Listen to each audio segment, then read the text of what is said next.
Subscribe channel Truth.id dan aktifkan lonceng notifikasi untuk mendapatkan informasi seputar live streaming dan video khotbah terbaru.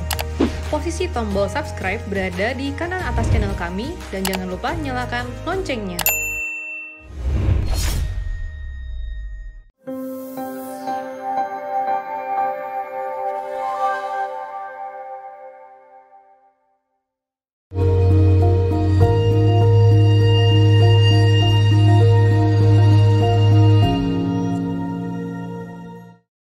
Abang 171 action. Shalom saudaraku, episode 171 dari 0857 111114 dan seterusnya. Niko, usia 14 tahun. Keren. Shalom Om Eras, saya Niko. Ya sayang, saya dan Mama sering dengar kota Om Eras. Pak, saya mau nanya gimana cara menghilangkan kecanduan mendengar lagu duniawi karena enak didengar. Tolong kasih tahu ya Om Eras caranya dan episode berapa. Terima kasih Om Eras ya. Oke.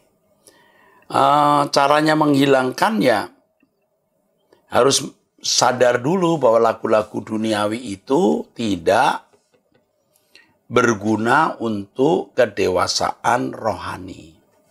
Tapi harus saya beritahu tidak semua lagu-lagu dunia, artinya yang tidak ada nama Tuhannya, itu selalu buruk. Tidak. Banyak atau ada lagu-lagu di luar gereja yang baik.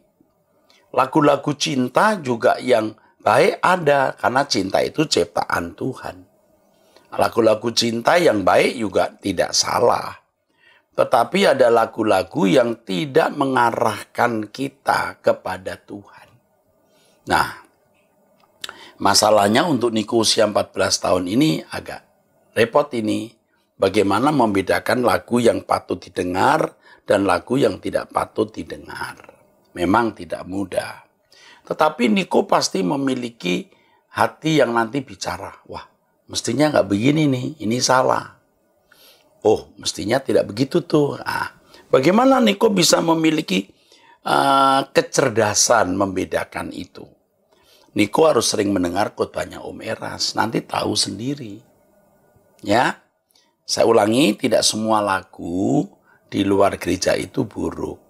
Bahkan lagu-lagu cinta pun ada yang baik karena cinta itu ciptaan Tuhan. Lagu yang mengagumi alam, lagu yang menunjukkan fenomena kehidupan di masyarakat atau kehidupan masyarakat secara real itu juga bagus. Ya, lagu-lagu wajib ya yang bernuansa kebangsaan, nasionalisme itu juga bagus ya. Lagu yang mengagumi alam itu juga bagus. Tapi ada lagu-lagu yang memang tidak menggiring kita kepada kebenaran. Nah, bagaimana tahu? Nah, ikuti khotbah Om Eras terus sayang. Nanti kamu akan tahu dengan sendirinya. Kamu akan jadi cerdas kalau sejak kecil ini sudah bisa mengerti. 0812 95 851 dan seterusnya. Novel usia 18 tahun. Salam Pak Eras, saya Novel umur 18 tahun. Waktu itu kita pernah bertemu dan foto berdua di ibadah Elevate dari Rehoboth Youth. Sedikit cerita ya Pak, sekitar 2 tahun lalu saya nggak sengaja nemu video YouTube di Truth.id yang dikhotbahkan Pak Eras berjudul Menguji Roh. Saat itu saya masih dulu di bangku SMA. Itu adalah video pertama dari Pak Eras yang saya temui, lalu berlanjut ke video-video Truth.id lainnya. Saya kepengen banget bisa hadir di ibadah Rehoboth Ministry, tapi entah kenapa saya bingung, padahal tinggal datang saja sesuai jadwal ibadah. Sampai saya memohon sama Tuhan. Akhirnya saya coba ikut Jakarta Truth Conference tahun 2019. Lewat lomba membuat poster yang menjelaskan apa artinya selesai dengan sempurna yang diadakan oleh pihak Truth. Ternyata saya memang yang saya dapat tiket gratis. Saya senang banget dan bisa hadir di JTC Jakarta Truth Conference 2019. Lalu setelah Jakarta Truth Conference 2019 selesai, saya mau ikut ibadah Elevate tapi uang saya kurang. Tiba-tiba ada seorang pendeta yang nawarin saya buat ikut. Saya kaget kok tiba-tiba pendeta ini nawarin begitu aja ke saya. padahal baru kenal sebentar. Lalu akhirnya saya dibiayai untuk ikut Elevate. Setelah saya datang ke ibadah Elevate, banyak hal yang saya dapat, mulai suasana, pengetahuan kebenaran, dan lain-lain. Terima kasih buat kebenaran yang Pak Era sebarkan. Oh ya, saya juga jadi lumayan mahir bahasa baku karena sering dengar khotbah Pak Eras di ibadah raya maupun Youth Bible Series. Satu hal yang aku mau tanya nih Pak, gimana ya Pak biar aku bisa disiplin rohani dengan tekun? Aku ngerasa kasih mula-mula itu mulai luntur dan sangat sulit untuk disiplin rohani dengan tekun lagi. Karena aku terbeban untuk ngasih contoh ke remaja-remaja gereja tempat aku melayani di GKJ Pangkalan Jati yang sedang kubimbing juga dalam iman. Oke, begini sayangnya, umur berapa ini? 18 tahun. Untuk memiliki disiplin rohani itu tidak kita yang harus menguatkan diri kita. Tuhan berkata kepada Yosua, kuatkan dan teguhkan hatimu. Siapa yang harus meneguhkan dan menguatkan hati Yosua? Yosua sendiri. Kuatkan dan teguhkan hatimu. Ya kan? Jadi Yosua sendiri yang harus menguatkan dan meneguhkan hatinya sendiri. Nah itu. Oke? Ya. Jadi kamu harus teguhkan hatimu sendiri. Nah, untuk lebih teguh lagi, jangan bergaul dengan orang yang salah. Itu penting. Lalu jangan kamu melihat film, tontonan yang membuat kamu akan menjadi tidak tertarik dengan Tuhan atau kurang tertarik dengan Tuhan. Ingat, pergaulan temanmu harus baik. Jangan bergaul dengan orang yang tidak membuat kamu lebih mengasihi Tuhan. Yang kedua, jangan nonton film yang tidak patut. Ikuti terus khotbahnya Om Eras. Harus punya namanya itu keteguhan hati, integritas, komitmen yang kuat. Aku mau nonton film. Truth ID maksud saya. Aku mau nonton Truth ID terus. Dan untuk itu kita harus memiliki schedule, kita harus punya timetable, kita harus punya roster yang baik. Tidak bisa tidak. Itu tergantung diri kita. Jangan nunggu kalau suasana baik aku berdoa, suasana baik aku mendengar khotbah di Truth ID. Nggak bisa. Suasana baik kita yang menciptakan. Jadi jangan mengharapkan ada suasana baik. Tapi suasana baik itu kita yang ciptakan, lalu kita membuat jadwal. Jadwal hidup kita sendiri untuk ya berdoa 30 menit ya paling tidak. Truth ID, yaitu harus kita buat jadwalnya. Lakukan itu, kalau tidak pasti nanti luntur. Om juga pernah mengalami kelunturan-kelunturan itu. Maka Om bisa tahu bagaimana menyelesaikan, menjawab, dan mengantisipasi hal ini. Ya, selamat berjuang ya Novel. Jadi berkat di GKJ mana itu tadi? GKJ Pangkalan Jati ya. Kamu tidak harus menjadi anggota gereja Suara Kebenaran Injil. Tetaplah di gerejamu dan jadi berkat di situ. Amin. 08525659 dan seterusnya, pria remaja usia 18 tahun. Waduh, ini muda-muda semua nih yang 3 berturut-turut ini. Salam Pak Era, saya pria remaja usia 18 tahun. Saya mau tanya Pak, kadang-kadang saya bingung Pak untuk mengetahui apakah sikap kita munafik atau tidak. Seperti misalnya ada sepasang pasutri sedang bertengkar dan cukup ribut. Tiba-tiba anaknya datang melihat mereka dan pasutri tersebut tiba-tiba bersikap baik depan anak. Apakah itu munafik? Atau misalnya saya orangnya cenderung suka marah dan saya mau berubah menjadi lebih sabar. Apakah itu munafik karena tidak menampilkan diri kita yang sebenarnya? Ya, yang sebenarnya kan pemarah. Tolong penjelasannya Pak, kapan sikap kita bisa disebut munafik dan kapan tidak. Kemunafikan itu biasanya muncul karena memiliki niat-niat buruk. Niat-niat buruk di balik sikap itu. Jadi kalau suami istri berkelahi lalu ada anak lalu tidak berkelahi, itu tidak bisa dikatakan munafik. Walaupun juga bisa dikatakan munafik. Sikap itu dilakukan bukan karena dia mau sikap itu dilakukan bukan karena ia mau memperoleh sesuatu atau memperdaya orang, tetapi demi supaya anak-anak tidak melihat contoh yang buruk. Ya, menahan berhenti berkelahi itu tidak mudah loh. Ya, tidak mudah loh. Nah, makanya ya jangan berbuat salah mestinya. Tetapi kemunafikan itu biasanya dilakukan untuk mengelabui orang. Sedangkan suami istri yang berkelahi tadi tidak bermaksud mengelabui. Walaupun ada unsur berpura-pura di situ, tapi bukan untuk merugikan orang lain. Kemunafikan biasanya ada unsur merugikan atau untuk kepentingan sendiri. Ya, munafik supaya tidak ketahuan salahnya. Munafik supaya bisa mengelabui orang. Ya. Tetapi kalau bersikap seperti orang tua tadi kan bukan maksud untuk merugikan orang lain. Bukan mencari keuntungan. Wah, menahan marah itu tidak mudah. Ini belum bisa dikatakan munafik. Walaupun tentu ada unsur kepura-puraan di situ. Mau marah, tapi menahan marah. Itu bukan munafik. Tapi kalau Anda marah, lalu Anda pura-pura tidak marah supaya orang lain bisa dikelabui, itu menguntungkan bagi Anda dan merugikan orang lain, itu munafik. Maka kita harus belajar menjadi sabar supaya kita tidak memiliki sedikit pun kepura-puraan. Dunia ini kalau tidak ada kemunafikan jadi rumah sakit jiwa yang besar loh.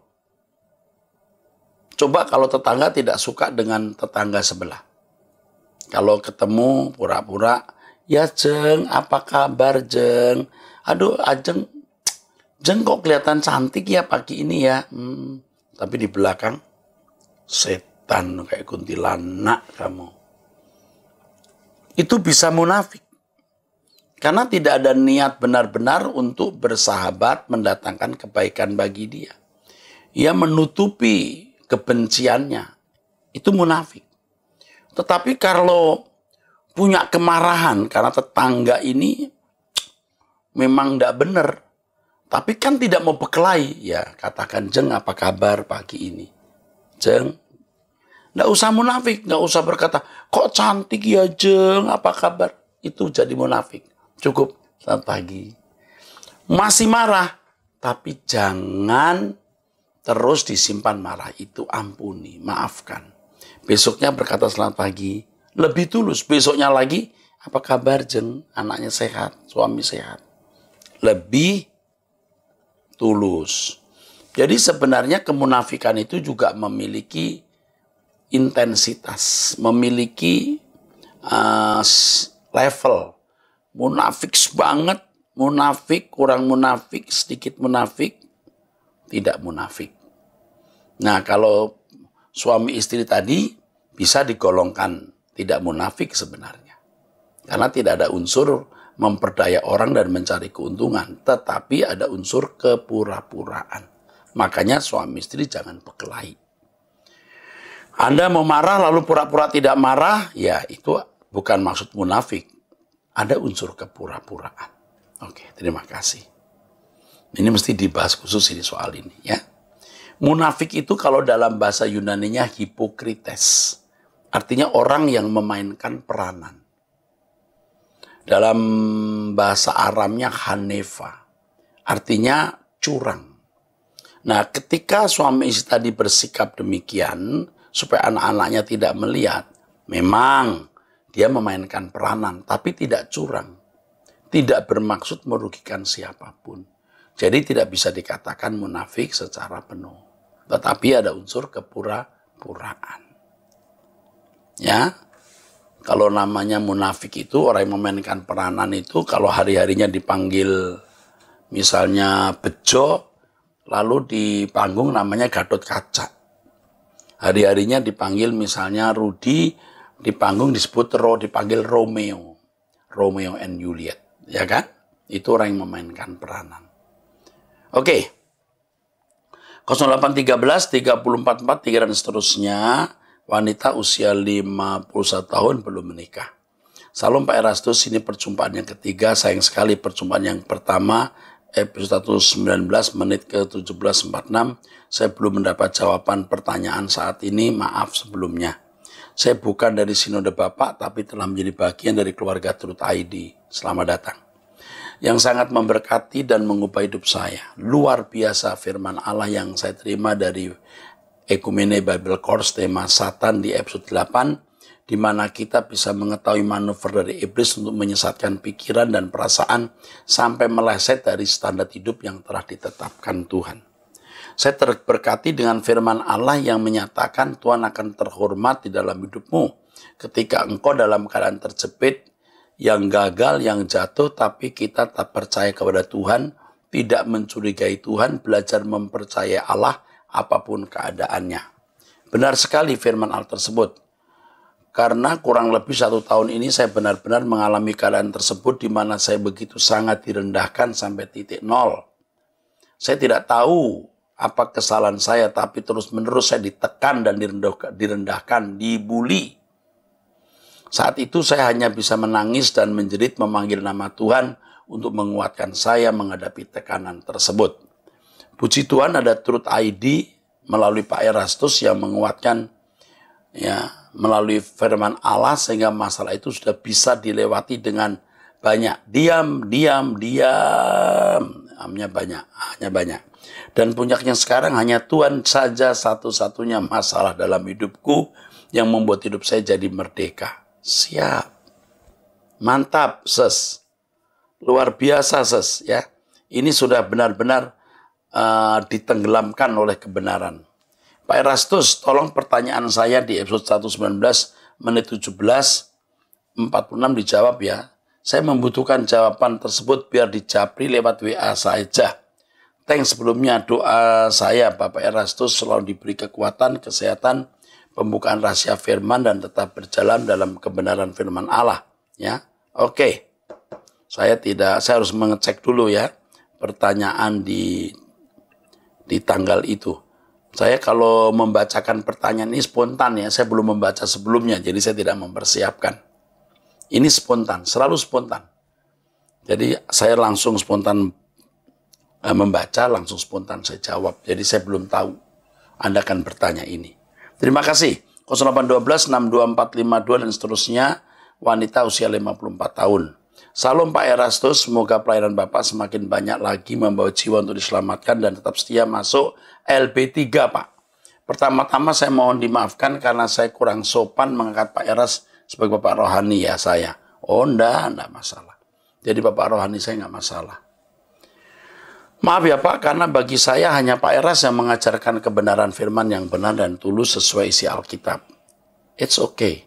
Saya semakin bertumbuh iman saya setelah mendengar khotbah-khotbah Pak Eras. Saya baru paham bahwa Tuhan itu dapat kita jumpai langsung secara pribadi dengan 30 menit setiap pagi. Berdoa biasanya jam 4 sampai jam 5 saya bangun. Berat rasanya melakukan saran Pak Eras. Saya masih lobang-lobang dalam berdoa 30 menit. Tapi saya paksakan diri terus. Setiap hari saya selalu menunggu-nunggu pengajaran kebenaran yang Pak Eras khotbahkan. Pak, saya mau bertanya bagaimana caranya supaya Roh Kudus selalu dalam hati dan pikiran saya ya Pak. Saya selalu menangis supaya jangan ditinggalkan oleh Roh Kudus kalau mau berdoa pribadi.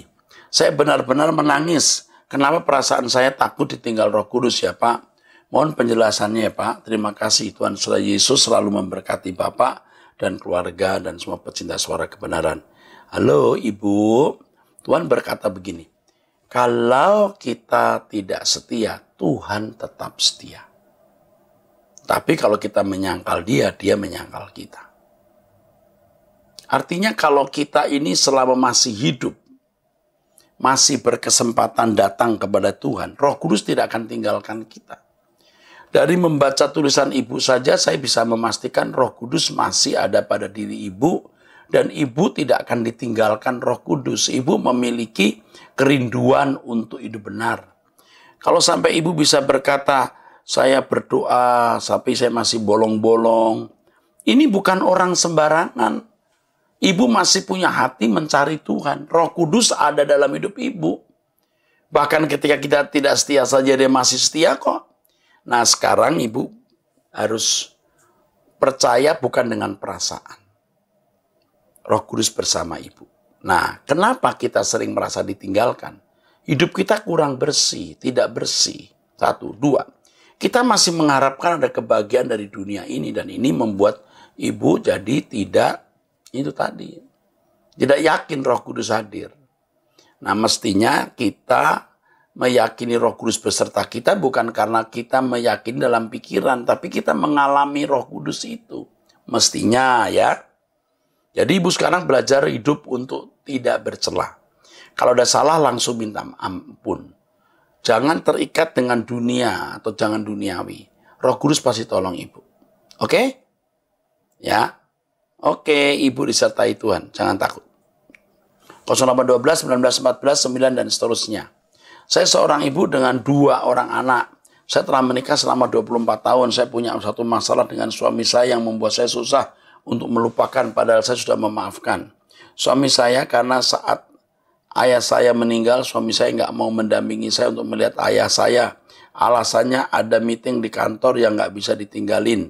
Saya mohon sampai menyembah dia supaya menemani saya, tapi dia tetap nggak mau, Pak. Sedih dan kecewa banget saya, Pak. Ternyata alasannya sebenarnya adalah mungkin karena ada firman yang katanya, biarlah yang mati menguburkan orang yang mati. Pengertian itu sangat nggak masuk akal, Pak. Bagaimana caranya biar benar-benar memaafkan dan lupa atas yang dilakukan suami saya? Karena kalau ada masalah lain dan menyakitkan, saya teringat lagi dan saya nangis lagi sampai saat ini. Bu, suami ibu tidak datang pada waktu orang tua meninggal karena konsep firman yang salah. Bukan karena kebencian. Jadi ibu harus mengerti itu. Kecuali karena kebencian, tidak mau melihat muka bapak, mungkin juga ibu bisa marah seperti ini. Itu pun juga salah. Ibu ini tipe orang egois. Tipe orang yang melayani perasaan sendiri. Ibu kalau terus-menerus begini, ibu jadi sakit nanti. Saya bukan ngancam. Ibu itu jadi sakit. Nah, perasaan-perasaan negatif seperti ini akan jadi kanker, tumor, dan lain-lain. Apa sih ruginya memaafkan suami? Banyak suami yang kesalahannya lebih berat dari itu, Bu. Itu belum besar. Jadi maafkan dia, lupakan. Dan itu tergantung ibu. Kalau ibu mau bisa, ibu nggak mau ya nggak bisa sampai mati. Ibu jangan melayani perasaan, memanjakan perasaan, dan memberhalakan perasaan. Maafkan suami, lupakan ya. Puji Tuhan saat mama saya meninggal, suami saya benar-benar tanpa diminta pulang cepat dari kantor dan menemani saya untuk melayat. Kadang saya sedih juga, Pak, dengan keadaan saya belum bisa melupakan kejadian yang lalu.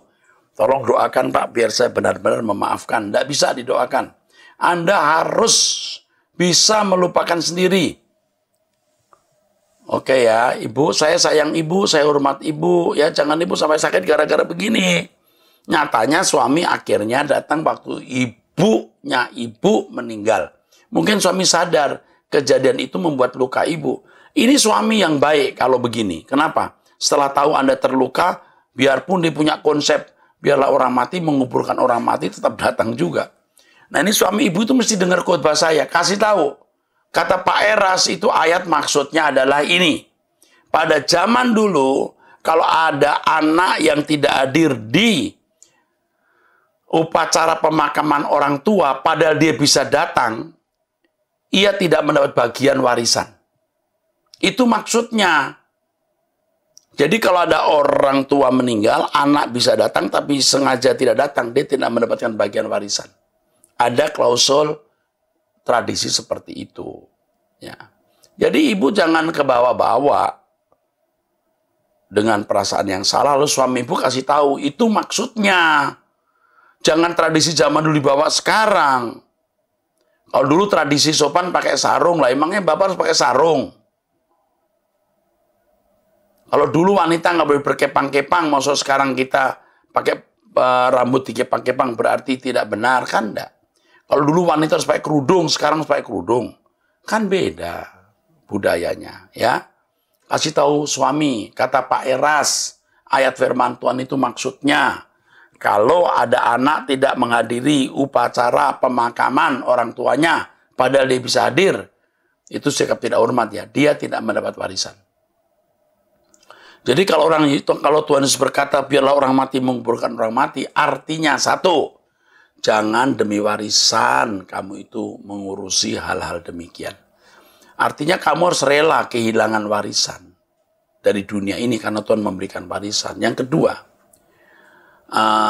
orang-orang yang masih terikat duniawi tidak layak bagi kerajaan surga. Kalau masih fokus pada perkara-perkara duniawi. Itu maksud ayat itu. Baik, 0851 0771 7 dan seterusnya. Salam Pak Erasto, saya seorang ibu usia 56 tahun. Saya sangat berterima kasih dengan jawaban Bapak pada episode 150. Pada seseorang yang bertanya tentang khawatir. Kata-kata Bapak bahwa kalau kita khawatir, katakan dengan jujur pada Tuhan bahwa kita khawatir. Kalaupun kita harus hancur, biarlah hancur dalam tangan Tuhan.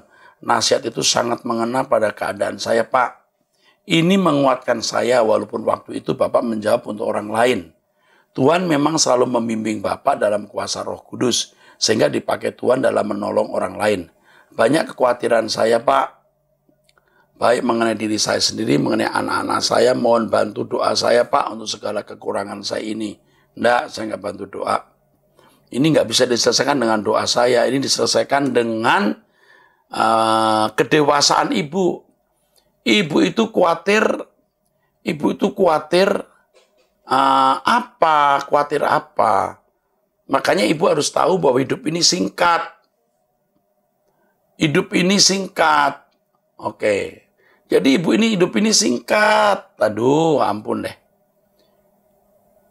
Apapun yang terjadi itu dalam kontrol dan kendali Allah. Bahkan hal yang terburuk pun bisa mendatangkan kebaikan bagi kita. Jadi kita jangan khawatir. Khawatir dan takut kita hanya satu, ditolak Allah. Yang lain tuh nggak masalah. Karena keadaan terburuk pun bisa mendatangkan kebaikan. Maka, ibu harus mulai menembus batas. Fokus kita harus langit baru, bumi baru. Apapun yang terjadi di bumi ini tidak masalah. Asal kita bisa kumpul di surga. Itu yang benar. Ya Bu? Jadi doa saya tidak akan mengubah keadaan kalau ibu tidak mau berubah cara berpikirnya. Cara berpikir ibu harus diubah. Dengan mengikuti Anda bertanya kita menjawab, ternyata banyak hal yang ibu akan peroleh, bukan ikuti terus. Ya, Tuhan memberkati. 0812 8091 5 dan seterusnya. Oke. Gilbert, usia 12 tahun. Salam saya Gilbert, anak laki-laki umur 12 tahun. Saya mau tanya kan di Alkitab dijelaskan bahwa setiap orang kan dihakimi menurut Tauratnya masing-masing. Artinya menurut hukum yang dia pahami itu nak. Taurat itu artinya hukum ya. Dihakimi menurut hukum yang dipahami masing-masing. Pertanyaan saya bagaimana kalau Taurat mereka ada bertentangan dengan Injil Kata firman Tuhan. Tuhan menulis Tauratnya atau hukumnya di dalam hati. Dan hukum itu tidak mungkin bertentangan dengan 10 perintah Allah. Hormati orang tuamu, jangan membunuh, jangan berzina, jangan mencuri. Itu maksudnya. Nah, bertentangan dengan Injil maksudnya apa? Karena Injil itu intinya kabar baik. Yaitu harus percaya Tuhan Yesus Kristus. Dan kalau percaya Tuhan Yesus Kristus, harus hidup suci seperti Tuhan Yesus. 10 perintah Allah tidak bertentangan dengan Injil. Maka hukum-hukum yang diberikan Allah di hati orang-orang juga pasti tidak bertentangan. Bahkan kamu harus tahu ya Gilbert, orang yang mau mengikuti Yesus itu secara moral umumnya saja sudah baik. Sudah harus tidak lagi, harus sudah menghormati orang tua, tidak membunuh, tidak berzina, tidak mencuri. Itu harus benar dulu, baru ikut Yesus. Jadi tidak mungkin bertentangan. Saya ulangi ya, apa yang tertulis di dalam hati manusia itu pasti tidak bertentangan dengan 10 hukum Allah. Dari hormati orang tuamu, jangan membunuh, jangan berzina, jangan mencuri. Pasti tidak. Nah, orang yang ikut Yesus itu secara hukum moralnya harus jadi baik dulu. Kalau dia masih berantakan, harus berubah terus. Sebab ikut Yesus itu harus menjadi suci seperti Yesus suci. Amin. Nah, begitu sayang, Gilbert, kamu pinter ya. 0813 65 948 dan seterusnya, wanita usia 47 tahun. Salam Pak Eras, saya wanita berusia 47 tahun, Kristen dari lahir, dengar khotbah Bapak sejak 2015. Sejak itu saya selalu setia mendengar dari YouTube. Saya mau sharing Pak, hal yang saya sangat khawatirkan dan gentarkan bukanlah neraka semata. Tapi saya sangat gentar bila suatu hari di LP3 saya menjadi masyarakat biasa dan kemudian ketemu Yesus. Dan beliau memandang saya dengan mata yang penuh kasih dan dalam seolah mengatakan seharusnya kau menjadi anggota kerajaan bukan menjadi anggota masyarakat biasa. Wow, ini bagus sekali.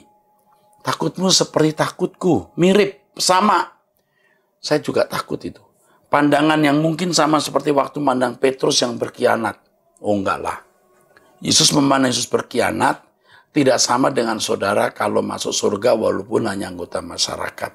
Tidak sama, ya, jangan berpikir begitu. Hal ini akan sangat menyedihkan dan penyesal yang tiada bandingnya. Kemudian Pak, satu lagi, saya trauma mendengar kabar hamba Tuhan besar yang jatuh dalam berbagai dosa. Doa saya Pak Erastus dan keluarga dijagai Tuhan. Rukun dan bahagia selalu dengan istri dan anak-anak. Tuhan memberkati pelayanan Bapak dan GSKI Rehoboth.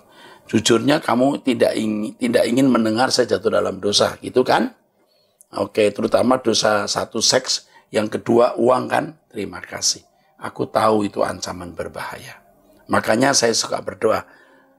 Jagaku ya Bapa, lindungi aku. Itu karena saya tahu bahaya saya. Saya sudah memberitakan Injil, banyak orang diteguhkan kalau sampai saya jatuh dalam dosa. Bukan ratusan, bisa jutaan orang yang ikut jatuh. Makanya saya minta didoakan, betul. Dan saya juga menjaga diri. Takutmu sama seperti takutku, ya. Jadi puji Tuhan saya punya teman takut bareng, ya. Puji Tuhan ya. Terima kasih. Tuhan memberkati saudara sekalian. Sola Gracia.